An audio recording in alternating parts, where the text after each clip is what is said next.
Hi guys, and welcome back to this channel, Pips and Profit. And in this video, we're going to be showing you what supply and demand is. This concept of supply and demand has been very confusing to many traders, but in this video, we're going to put it to you in the simplest format that you've ever seen. This video is part of the series titled Forex Trading for Every Beginner, and in this series, we aim to teach everyone how to become a forex trader, taking you from a beginner level to an intermediate level, and soon to be a professional.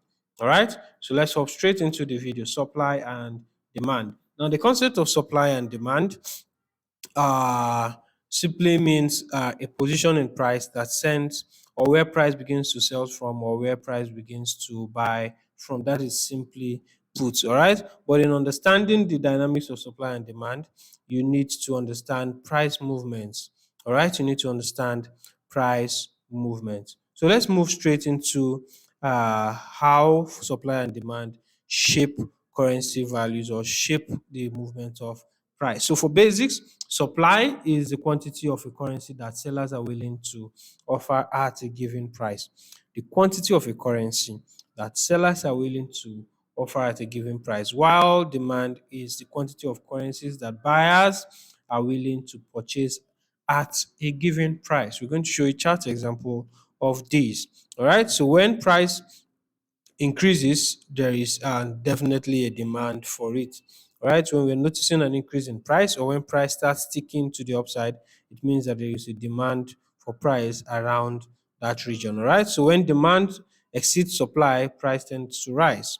When supply exceeds demand, price tends to fall. This is basic economics. All right. So let's move to how we're going to take advantage of this in real life, in real chart. Okay. So when we notice a level in price, which is this level right here, that price starts to buy violently from, price got to this level and started buying very quickly from this level.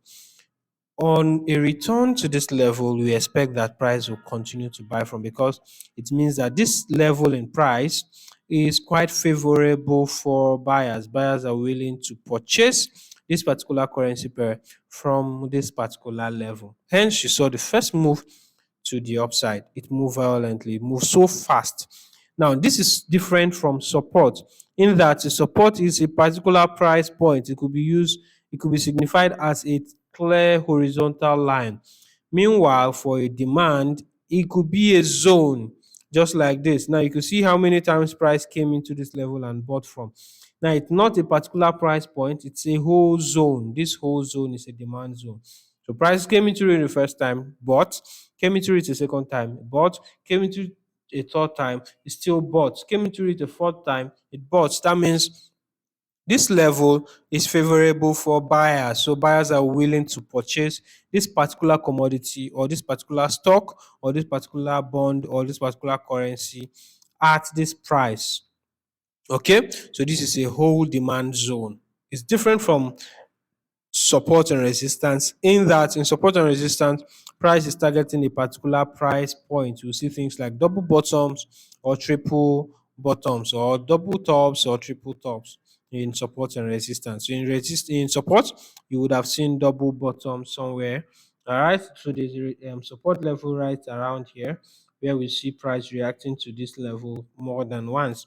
So this is a support level, but this whole zone right here is a demand zone.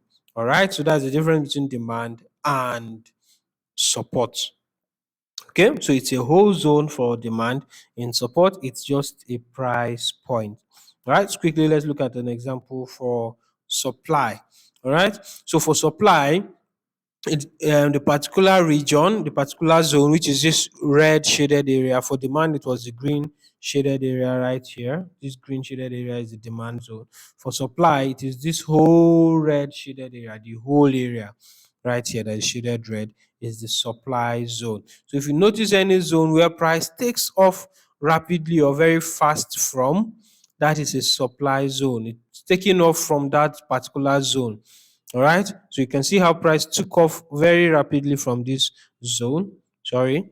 Well, how price took off rapidly from this zone. This is a supply zone. On getting to this supply zone again, you can see how price took off rapidly from it.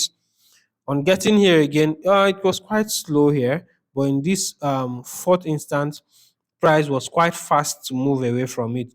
And on the fifth instance, you can see how price moved fast away from it. So this whole zone is a good supply zone where sellers are comfortably selling this particular commodity, this particular stock or bond or currency at. All right. So sellers are willing to sell and they are comfortable selling from this particular price point. So on getting to this place, whenever prices are this place, people who have this stock, who have this bond, who have this currency are willing to sell at this region. All right. So for supply, it is a whole zone. Unlike resistance rate, just a line, just a line. For support, it is a whole zone. For resistance, it's just a particular price point. So this is the difference between support and resistance, and how we take between support and resistance and supply and demand. I will take advantage of supply is that when we see a region where price is moving rapidly away from it, you can mark that whole zone using the last bearish candle for supply. Use the last bearish candle before that first breakout of that region. Use the last bearish candle, last bullish candle or the last buy candle. Mark it out and expect that price is going to come into that candle level.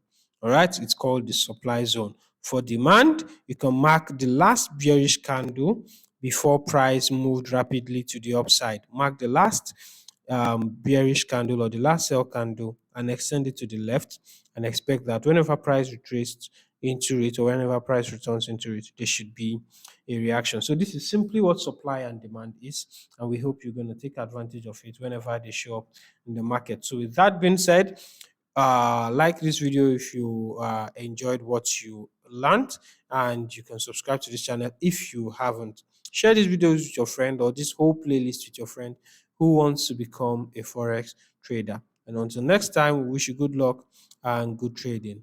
See you in the next video, guys. Cheers and God bless.